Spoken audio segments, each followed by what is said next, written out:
Okay, about 6:30 in the morning. More parts trip. Swap meet about an hour away. So I'm gonna head over there and see if I can grab any more Chevelle parts. So I'll video a little bit of that and see if we happen to find any gold. I'm meeting another friend of mine, following him over, picking up one more guy along the way. And yeah, we'll see if we can find us some Chevelle parts so we can get this thing ready for the Miles of Mayhem. So I will be back. Okay, talk to you very soon. I think he's about to put it up for sale. Yeah. Too much. Oh well, I just sold him a wheel tub Chevelles. Okay, I made it back from the swap meet. I did pick up a few things. Hopefully some of it's going to come in handy and it was a good deal. Sometimes you don't know until after you sort this stuff out. I did buy a big block pan that was brand new. The price was right. It appears to be the exact pan that I have. Mine's just a little bit beat up. This one was nice and clean, so I picked it up. I picked up a cool emblem. Kind of reminded me of like a Yenko car or something. Guy had a box full of emblems there of different dealerships and this and that. I wasn't sure if I'd seen this one before or not, but I picked it up. I figured it'd go in the Chevelle somewhere. I'm not sure where yet. Maybe inside in the glove box, maybe outside in the trunk lid. I don't know. I picked up a Q650 double pumper.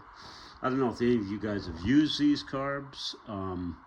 I've used them before and they're just so responsive. The price was right. I couldn't pass it up. It appears that it's never even been used. And it's got all the correct markings on it, and it doesn't appear to be a knockoff. So yeah, I thought maybe when I dyno the motor and dyno it with the other carbs, I'm going to try this one also. I think the 650 is maybe a little bit small for the motor, but I think these carburetors also flow more than 650. At least that's what I was told at one point in time. So I want to try it just because the throttle response on them is so good. There was a set of used pistons there. They weren't the same as what was marked in the box, but they look like they've hardly been used, and they're for 454 is what they come up as when I checked out the number. They ended up being a really good deal, so I picked up them. I can maybe use them in something else. There was a brand new Chevelle mirror there, so I picked the mirror up. I didn't realize it was a right-hand mirror when I picked it up, thinking it was driver's side, but figured that out once I got home. And then there was a guy that had these A-arms with all new ball joints and all new bushings in them. I don't know, I thought he wanted quite a bit for them. Then I got him down in price and we haggled back and forth, and so I walked out with them. I thought they might save me some time. It looks like they got energy suspension bushings in the bottoms, and like I said, all new ball joints, uppers and lowers, and it's got a new bushings in the top. One thing I'm not sure about, I'm gonna have to do some research on. Mine has the bolt here and bolts in, not with this grease nipple deal.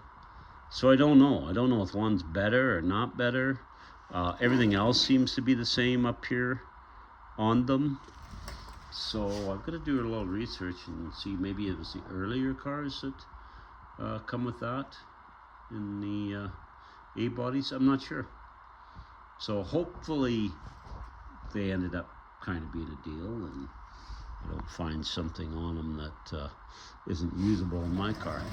But anyway, yeah, that's where I ended up with the swap meet story. So I picked up a few goodies. I also, I got a couple of books too, which I showed you guys. So yeah, I don't know. The carb looks pretty nice. I'm kind of excited about it, but I just, like I say, I don't know if it's going to be enough carburetor for the car, but it might be. Okay, so yeah, that was the swap meet go around. So that's over for me for today. I think that's all the stuff that I've got from there, and now it's time to get to work. So I will be back. Okay, I don't know how many of you guys bought stuff at swap meets before or go to swap meeting, but sometimes you get it home, it's not what you figured. So one thing I noticed about these A-arms is they have this grease nipple here, where mine and my car don't have that. And then I think this little lip on the A-arm here, my car doesn't have that either. So it's a different hole that them cross shafts go through. Looks like the holes for the cross shafts themselves line up in the car. The A-arm appears to be the same angle. I'm just not 100% sure what years or what ones come with that grease nipple. I've seen it on trucks, but not so much the cars. So I'm trying to figure out, I guess beforehand, if I've actually got the right stuff or if I didn't. So yeah, I don't know if you guys ever ran into it. If you did, let me know. I will try and figure it out. I guess I'll figure it out when I get the old A-arms off the car. And not sure that I maybe should have went this route. Thought it might save me some time and it'd be a good way to go, but now I'm second guessing myself, but we'll see. Okay, I just thought I'd run that by you guys. If you're going swap meeting, I guess make sure you know your part numbers and stuff. I'm usually fairly thorough, but sometimes stuff at swap meet is there for a reason. So anyway, we'll find out here in the near future.